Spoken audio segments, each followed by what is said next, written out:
It was a mantra repeated throughout Jurgen Klopps' first preseason as Liverpool manager, with Pep Lijnders, his coach, heard barking it during the Red Tour of the USA. "We win the fitness, we win everything," a fair shout, giving Klopp's commitment to front-foot, attack-minded football.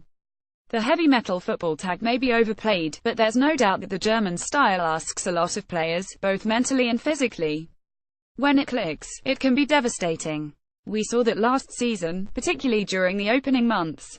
Liverpool would blow teams away with frightening spells of high-energy football.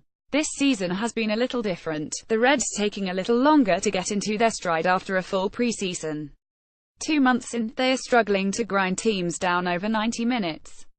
Saturday's stalemate with Manchester United extended their recent wobble to 1 win in 8 matches, a poor run by any team's standards, let alone one with Liverpool's ambitions.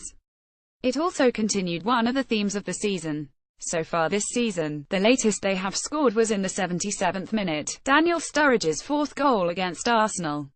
The only significant goal they have netted beyond the 70-minute came against Crystal Palace back in August. And when was the last time they scored a goal in the 80th minute? A later March 4th, Gini Wijnaldum's clincher in the 3-1 win over Arsenal. Put simply, at the moment, the longer a game goes, the less likely Liverpool are to score.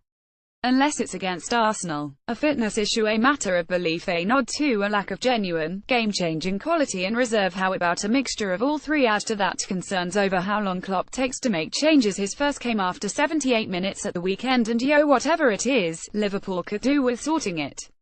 Daniel Sturridge scores the latest goal Liverpool have managed this season in the 77th minute. Image photo by John Power, Liverpool FC via Getty Images. The stats don't lie. Matip and Lovren generally deliver. Jurgen Klopp insists Liverpool's defending is nowhere near as bad as some suggest.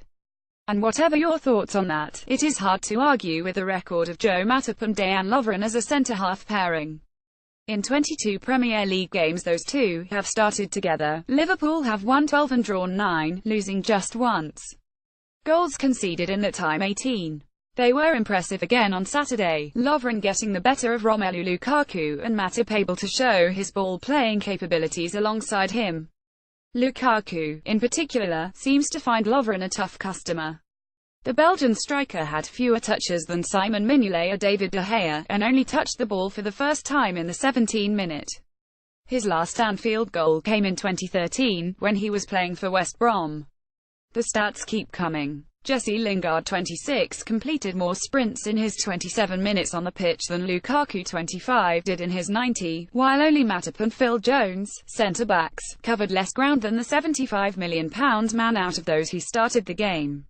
And in 36 games against the Premier League's top 6 sides since the start of the 201,415 campaign, how many goals has Lukaku scored? 5. He might be in form, but he's still got plenty to prove.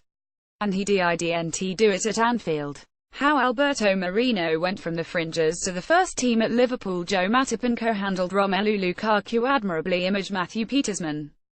United via Getty Images. United remain a puzzle Klopp is yet to solve. Jurgen Klopp's record against Jose Mourinho is an admirable one. In 8 meetings, HES lost just once, and even that was a victory of sorts, securing as it did Borussia Dortmund's passage to a Champions League final. It is clear that the German commands respect from his opposite number. What is also clear, though, is that Manchester United remain a puzzle that Klopp can't solve. Consider this: in 38 home Premier League games under Klopp, Liverpool have failed to score on only 4 occasions. 3 of those were against United. Mass defences continue to cause a problem for this Reds team, and Mourinho is the master of setting his team up that way. In his last 2 visits to Anfield, his team have had less than 40% possession on both occasions, yet left with a point each time. Liverpool's performance may have been decent, but a record of 8 goals in 8 games suggests they are still looking to reignite as an attacking threat. Maribor better be on guard.